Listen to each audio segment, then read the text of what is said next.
ನಮಸ್ಕಾರ, ಎಲ್ಲರಿಗೂ ನನ್ನ ಚಾನಲ್ಗೆ ಸ್ವಾಗತ. ಇಂದು ನಾವು ವಿವಿಧ ತರಕಾರಿಗಳನ್ನು ಸೇರಿಸಿ ತುಂಬ ರುಚಿಯಾದ ಆರೋಗ್ಯಕರವಾದ ಮಸಾಲ ಜೋಳದ ರೊಟ್ಟಿ ಮಾಡುವುದನ್ನು ನೋಡೋಣ.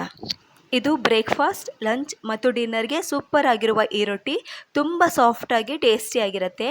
ಬನ್ನಿ ಇವತ್ತಿನ ಈ ರುಚಿಕರವಾದ ಮಸಾಲ ಜೋಳದ ರೊಟ್ಟಿಯನ್ನು ಹೇಗೆ ಮಾಡೋದು ಅಂತ ನೋಡ್ಕೊಂಡು ಬರೋಣ.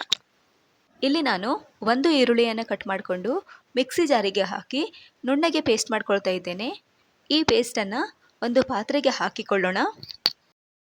ನಂತರ 5 ಪಾಲಕ್ ಎಲೆಗಳನ್ನು ಬಾಯ್ಲ್ ಮಾಡಿ ಸ್ಮೂತಾಗಿ ಪೇಸ್ಟ್ ಮಾಡಿಕೊಂಡು ಈ ಪಾತ್ರೆಗೆ ಸೇರಿಸೋಣ.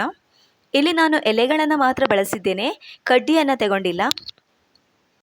ಈಗ ಅದೇ ಮಿಕ್ಸಿ ಜಾರಿಗೆ 1 ಕಪ್ ಆಗುವಷ್ಟು ತೆಂಗಿನ ತುರಿ ಮತ್ತು 1 ಗ್ರೀನ್ ಚಿಲ್ಲಿಯನ್ನು ನುಣ್ಣಗೆ ರುಬ್ಬಿಕೊಳ್ಳೋಣ.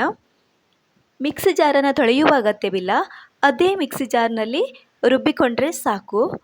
ಈಗ ಈ ಪೇಸ್ಟನ್ನು ಕೂಡ ಅದೇ ಪಾತ್ರೆಗೆ ಸೇರಿಸೋಣ. ನೆಕ್ಸ್ಟ್ ಸ್ಟೆಪ್ಪಲ್ಲಿ ಕೊತ್ತಂಬರಿ ಸೊಪ್ಪನ್ನು ಪೇಸ್ಟ್ ಮಾಡಿ ಇದಕ್ಕೆ ಆ್ಯಡ್ ಮಾಡ್ಕೊಳ್ಳೋಣ. ಇಲ್ಲಿ ಕಾಯಿ ತುರಿ, ಗ್ರೀನ್ ಚಿಲ್ಲಿ, ಕೊತ್ತಂಬರಿ ಸೊಪ್ಪು ಒಟ್ಟಿಗೆ ಬೇಕಾದರೂ ಗ್ರೈಂಡ್ ಮಾಡ್ಕೊಳ್ಬೋದು. ನಾನಿಲ್ಲಿ ಸಪ್ರೇಟಾಗಿ ಗ್ರೈಂಡ್ ಮಾಡ್ಕೊಂಡಿದ್ದೇನೆ. ನಂತರ ಅರ್ಧ ಸೌತೆಕಾಯಿಯನ್ನು ತುರಿದು ಇದಕ್ಕೆ ಆ್ಯಡ್ ಮಾಡ್ತಾ ಇದ್ದೇನೆ. ಆಮೇಲೆ 1 ಕ್ಯಾರೆಟನ್ನು ತುರಿದು ಇದಕ್ಕೆ ಸೇರಿಸೋಣ. ಈಗ 5-6 ಕಡ್ಡಿಯಾಗುವಷ್ಟು ಸಬ್ಬಸಿಗೆ ಸೊಪ್ಪನ್ನು ಸಣ್ಣದಾಗಿ ಕಟ್ ಮಾಡಿ ಹಾಕೋಣ. ನಂತರ ಇದಕ್ಕೆ ರುಚಿಗೆ ತಕ್ಕಷ್ಟು ಉಪ್ಪು ಸೇರಿಸೋಣ. ನಂತರ 2.5 ಕಪ್ ಆಗುವಷ್ಟು ಜೋಳದ ಹಿಟ್ಟನ್ನು ಹಾಕಿ ಎಲ್ಲವನ್ನು ಚೆನ್ನಾಗಿ ಮಿಕ್ಸ್ ಮಾಡಿಕೊಳ್ಳೋಣ. ಇಲ್ಲಿ ನಾನು ನೀರು ಸೇರಿಸಿಲ್ಲ. ವೆಜಿಟೇಬಲ್ಸ್ ಪೇಸ್ಟ್ಗೆ ಹಿಟ್ಟು ಸೇರಿಸುವುದರಿಂದ ನೀರು ಸೇರಿಸುವ ಅಗತ್ಯ ಇಲ್ಲ.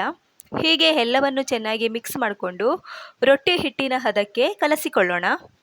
ಈಗ ತವಾ ಬಿಸಿ ಮಾಡಿ ಕೊಬ್ಬರಿ ಎಣ್ಣೆ ಸವರಿ ರೊಟ್ಟಿಯನ್ನು ತಟ್ಟಿಕೊಳ್ಳೋಣ. ಇಲ್ಲಿ ಪಾಲಕ್, ಈರುಳ್ಳಿ, ತೆಂಗಿನ ತುರಿ ಮತ್ತು ಕೊತ್ತಂಬರಿ ಸೊಪ್ಪನ್ನು ಪೇಸ್ಟ್ ಮಾಡಿ ಸೇರಿಸುವುದರಿಂದ ರೊಟ್ಟಿಗೆ ಡಿಫ್ರೆಂಟ್ ಆದ ಫ್ಲೇವರ್ ಬರುತ್ತೆ. ಜೊತೆಗೆ ರೊಟ್ಟಿ ತಿನ್ನುವಾಗ ತರಕಾರಿಗಳ ತುಂಡುಗಳು ಬಾಯಿಗೆ ಸಿಗುವುದಿಲ್ಲ. ಇದರಿಂದ ಮಕ್ಕಳು ಕೂಡ ತುಂಬ ಇಷ್ಟಪಟ್ಟು ತಿನ್ನುವ ರೊಟ್ಟಿ ಇದು.